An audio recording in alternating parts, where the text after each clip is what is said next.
Hello, my fellow broke aristocrats. It's me, Ramsey, and I'm here just talking to you about my low spend January, how I'm doing on my low spend January, and some of the things I did to get costs down. I'm doing great. I'm having a real fun time with this extreme frugality, and I'm minimizing too. I'm really going through the house, getting rid of stuff. Anything you don't use, you can pack up if you're, or you can have a yard sale, put it on eBay, get rid of it. My advice to people, if you are trying to clear out the space and reduce how much stuff you have, how much clutter, is to just put it in boxes, put it away, and then take it out if you need it. If you don't ever need it, if you don't ever use it, you can go ahead and sell it. But anyway, I had a goal of using up what I already had in the kitchen, creating meals from what I already have in the kitchen, and seeing if I couldn't get costs down from groceries. At the same time, I was trying to buy mostly organic. I think I did pretty good. I'll tell you what I got today. This is the last of what I'll be purchasing for the week. The first purchase I did for the week was I spent $29.60 at the open market because I wanted to support the local market. It was not the best financial investment though, because the cost was a little higher than I'm used to spending. And I got some nuts and seeds there. I got I got some fresh fruits and vegetables. A couple days later, I went to Smart & Final. I spent $12.14. I got some oranges and apples and some Peet's coffee on sale for $6.99. My one gourmet item. I always tell people, if you're living frugal and you're living paycheck to paycheck, go ahead and give yourself one frugal item. If you don't want to put that frugal item on your grocery challenge, you can go ahead and put it in the fun money category. That way, say you give yourself $25 a week or $25 a month, you can spend that money any way you like. For me, it's gourmet coffee, gourmet chocolate. But I went ahead and put the gourmet coffee in the food budget this week. So the Smart & Final came to $12.14. That was for the Peet's on sale and the fruits and veggies. And then today I went to Trader Joe's and I spent $12.82. Again, mostly organic. I got organic tahini because I was running low. I used up what I already had, and now I went and bought another one.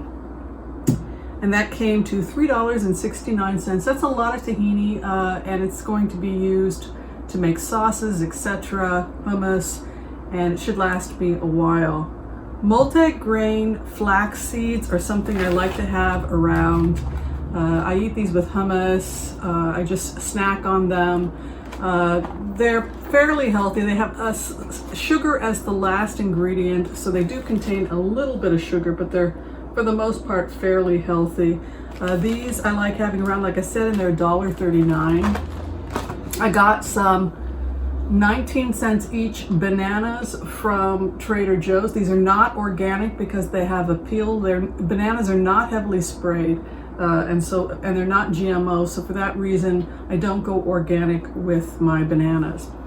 I used up all my brown rice because I'm on a plant-based diet for this month. I gave up eating meat for the month of January to reduce costs, but I also wanted this to be the healthiest month for me. I wanted to prove a point that by reducing cost and living more frugally, I would actually see an improvement in my health. And so when I went grocery shopping, I only bought nutrient-dense foods that have per calorie the highest nutrition. So I got this from Trader Joe's. This is a sprouted organic California rice blend. And the reason I got this is because I like the short grain brown rice more than the long grain brown rice. I paid $2.99 for 1 pound, which I feel is fair. If you buy it in bulk from a co-op, or if you buy organic short grain brown rice from Whole Foods, you might be able to get a better deal, but usually it runs between $2 and $3 for a pound of organic brown rice. I also wanted to get some quinoa. I like to mix quinoa and brown rice. I cook them together, and that's because quinoa has more protein in it than brown rice. So if you are moving towards a mostly plant-based diet, you might want to get familiar with quinoa. Make sure to rinse it before you cook it because it does have saponins on it, which are soap-like substances that can give it a soapy flavor. So you make sure you want to rinse it.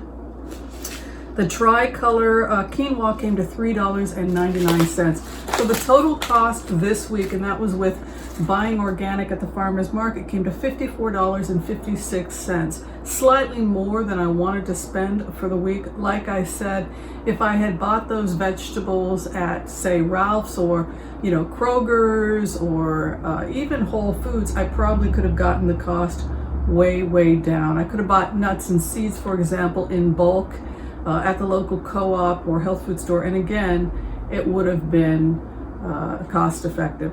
The other thing I did for the month of January is I looked at what I already had that was not healthy, and I realized that I'm never going to use it.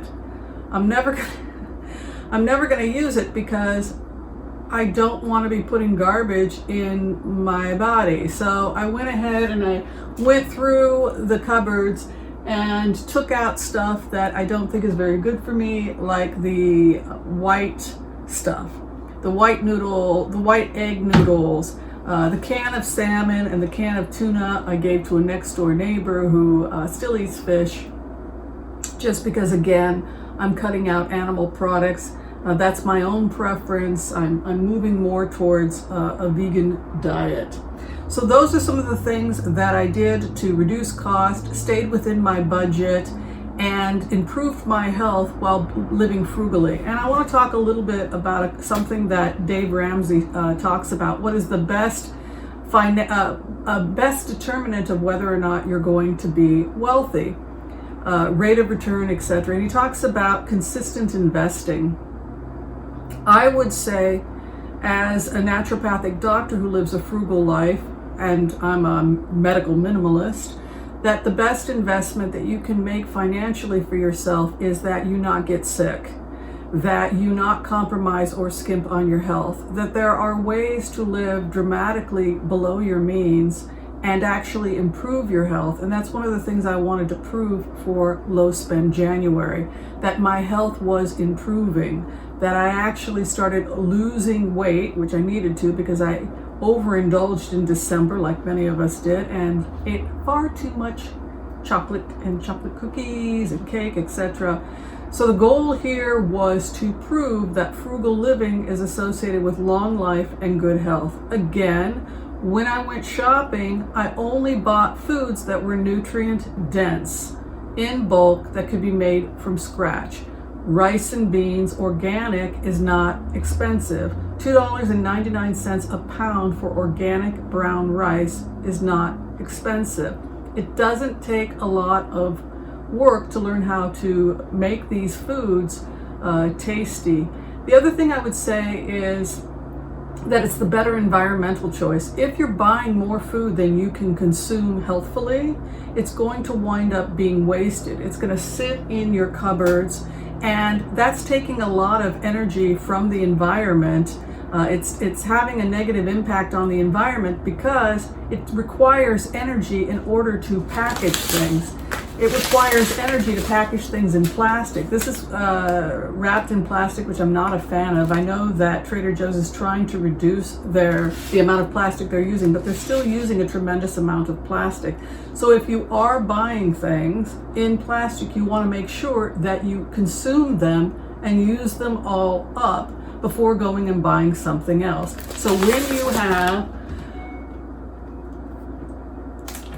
when you have stuff just sitting, going bad in your pantry, consider that environmentally a bad decision. It's not just that it's bad for your health to be consuming more food than you need.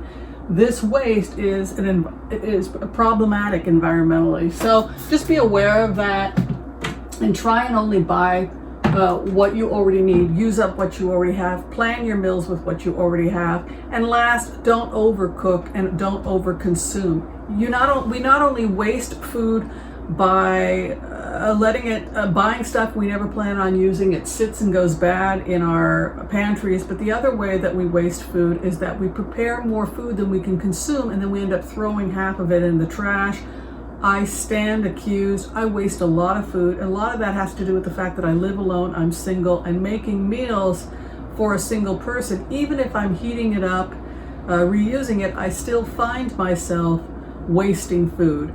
Food waste, not using food, is bad for the environment. But if you're over consuming, if you're throwing food out, it's bad for your health and bad for the environment. So I just wanted to get that out there, that living a frugal life, only taking what you need, buying nutrient-dense foods, cooking from scratch is the frugal choice, it's the healthy choice, and it's the better choice for the environment.